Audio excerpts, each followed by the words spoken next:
Yeah, káàbọ̀ sórí geography. Orúkọ tèmi ni Jọ Adétọ̀nà. Lẹ́ni màá bá wa sọ̀rọ̀ lórí nǹkan picture kan tí mo rí lánàá. Kó tó di pé mo máa sọ, ẹ jẹ́ kí n mọ̀ ṣe like new look mi. Mo ní láti lọ dán orí mi. But mo kàn mọ́ máa wà sórí kí lorúkọ ẹ̀ tí wọ́n mi fi wù díẹ̀. Ẹ jẹ́ kí n mọ̀ ṣe like new look mi.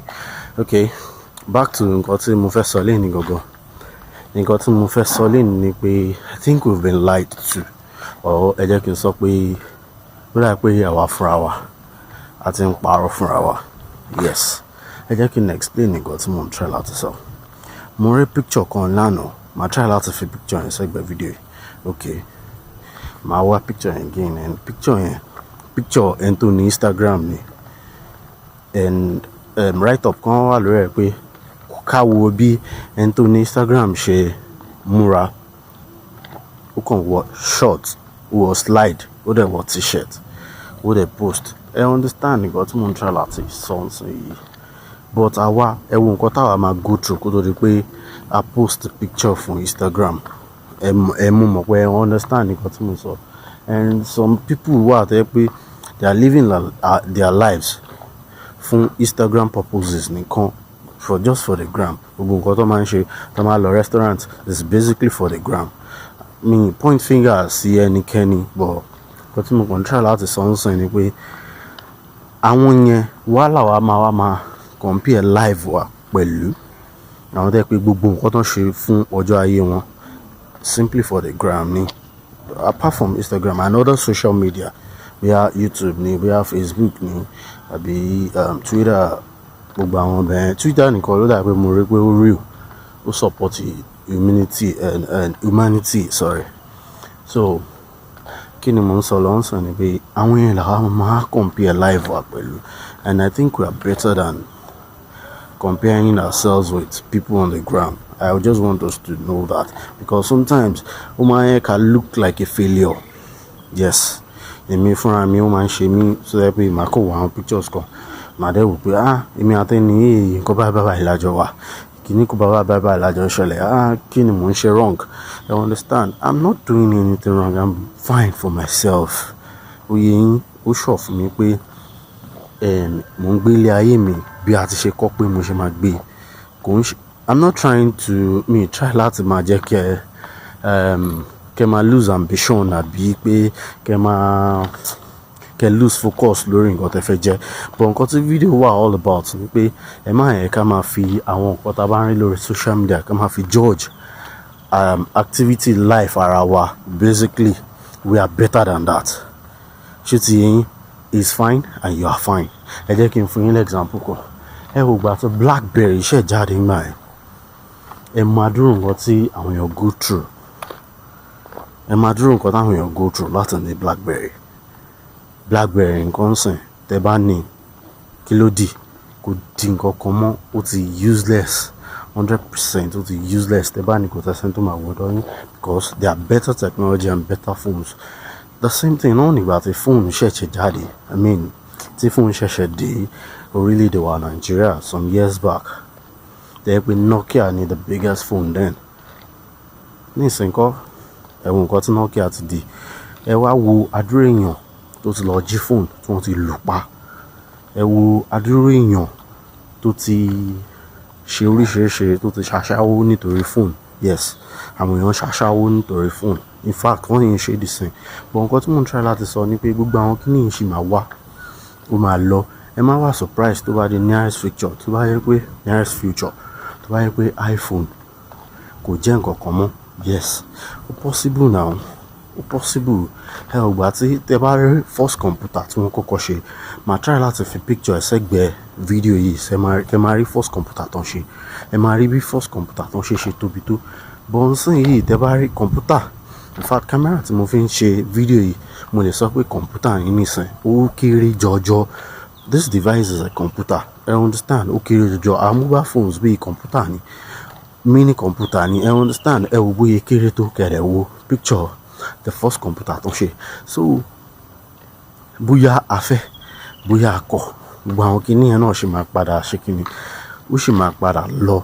And mi ìfẹ́ ká nǹkan tá bá ní téèyàn bá ní tó bá ṣẹ́kù òun lèèyàn máa ń ná, kò ń ṣe pé a máa wá para wa. Ok, ẹ jẹ́ kí n fún yín ní example kan nípa èmi gangan. Then mo ní kámẹ́rà kan tó ń pè ní 7D, picture ẹ̀ ń wò yẹn. Ṣé wàá rí kámẹ́rà mi yẹn? Mi mọ nǹkan tó ṣẹlẹ̀ níyà yẹn, Asia ni mo ń gbé ńgbà yẹn. So bóyá àwọn kan wá bọ́ọ̀gì mi, wọ́n jí kámẹ́rà yẹn lọ. Ó yé yín, mo á fẹ́ para mi nítorí pé kí n lè ra kámẹ́rà yẹn padà. Some years back nǹkan tí mo sọ yẹn, mo fẹ́ para mi pé kí n lè ra kámẹ́rà yẹn padà because ó dàbí ìgbà tí kò possible mọ́, ẹ understand? So at the end of the day, instead tí mo máa fi ra kámẹ́rà yẹn padà, it took me like 2 years or something. I bought a cinema camera. Ma try láti fi picture camera tí mo rà, mi fẹ́ dárúkọ ẹ̀. But tẹ́ bá ti rí ẹ máa ti mọ irú camera tí mo sọ. Màá fi sẹ́gbẹ̀ẹ́ video yìí so ẹ máa lè rí náà. I bought a bigger camera and láì ṣe anything tí ó lè implicate future mi àbí nǹkankan. You understand? And because after then I am a cinematographer, just in case you don't know. Where I can go channel me and other stuff. I'm a cinematographer. I've done so many movies and music videos. Me come on, time papa meet me, ma she try láti fi kan nínú àwọn videos tí mo ti direct them mo dáadáa test mo ní dáadáa. Ma fi sí àárín video yìí so ẹ máa lè rí nǹkan tí mo ń sọ. So kí ni mo ń sọ lọ ní pé sí ohun tí ó tó ó sọ fún mi pé ó máa ń padà ṣẹ́kù. Tá ṣẹ́kù tá tó wá pọ̀ nílẹ̀ rẹ́kẹrẹ́kẹ́ like MOB condition Nigeria ṣe. I was playing football some years ago and kò ń ṣe pé mò ń gbá ball, I'm a goalkeeper nígbà tí mo wà ní secondary school. So after secondary school mi, the mission is ibi kí n travel kí n lọ gbá ball. So mo á bẹ̀rẹ̀ sí ní lọ sí training, but ní gbogbo training wa èmi nìkan ni mi ní hand glove. Ẹ mọ̀ kí ní táwọn goalkeeper máa ń fi sọ́wọ́ tó máa fi mú ball yẹn lórí field. Mi ì rówó rà, mi ì rí owó rà. So bí mo ṣe mọ̀ pé mo good tó ń gbà yẹn nítorí pé mi kì í look presentable like sí àwọn teammates mi. Wọ́n wá sideline mi, ẹni tí ò mọ goalkeeping mú tó mi, tí ò lè keep tó mi. Ó yé yín, òun ni wọ́n á lò torí pé ó ní kit, ó ní other things. But it got a time tẹ́ pé ní life mi nígbà tí mo travel, in fact ìgbà yẹn mo ṣì wà ní school ní Asia. So mo wọnú store kan, mo wá rí price tí wọ́n ń tà, mo wo iye tó wà lọ́wọ́ mi, mo dẹ̀ ra 13. So the following year, I think that was 2010 tí mo padà wá sí Nigeria. 2010 tí mo padà wá sí Nigeria, mo dẹ̀ há fún àwọn goalkeeper tó ń train ní club yẹn tí mo ti train nígbà yẹn. Mo wá há lé wọn lọ́wọ́ kẹwù yẹn. I understand nǹkan tí mo ń try láti sọ. See, life is like that. Ẹ kàn máa bára yín position tẹ̀tẹ̀ máa wò pé kí ni dẹ́ ti fìyà jẹ mí rí o. Mo mọ̀ pé àwọn èèyàn, mo mọ̀ pé lára àwọn tó wo fídíò dé pàtì tó dẹ̀ tún ju èmi lọ àbí tí wọ́n ti tó mi gan máa lè, wọ́n máa understand, ẹ máa lè relate sí nǹkan tí mo sọ yẹn. So bí life ṣe rí nìyẹn, ẹ má yẹ ká máa judge ara based on the gram. Ẹ wo bí tí wọ́n bá ya picture tó fine lénìí, má ti torí ẹ̀ sáré ẹ̀, má rò bí sí bógo tí ń jẹ́ tolúwa. Ìwọ náà ya picture tó fine jù bẹ́ẹ̀ yẹn lọ níbi tó fine jù bẹ́ẹ̀ yẹn lọ. Mi mọ̀ bóyá ẹ understand, mi kò ń ṣe picture ni mo ń try láti sọ, but at least ẹ má yẹ ká máa judge life ara based on nǹkan táwọn èèyàn, especially àwọn tá a mọ̀ tí wọ́n ń post sórí Instagram. We are better than that. Ẹ jẹ́ kí n mọ̀ nǹkan tẹ́ bá rò ní comment section. Ẹ bá mi sọ̀rọ̀, ẹ bí mi question about life or anything. Like I said in my last vlogust, mo ti ní pé mo fẹ́ kọ́ wa bọ́n ẹ ṣe lè ṣe mini importation. In fact, mini importation you can start with 20,000 naira. And mo dẹ̀ ti ń ṣiṣẹ́ lórí ẹ̀ bí mo ṣe máa ṣe. Mo ń ṣe mini importation. Mo import goods like glasses, then aṣọ, bàtà and other many things.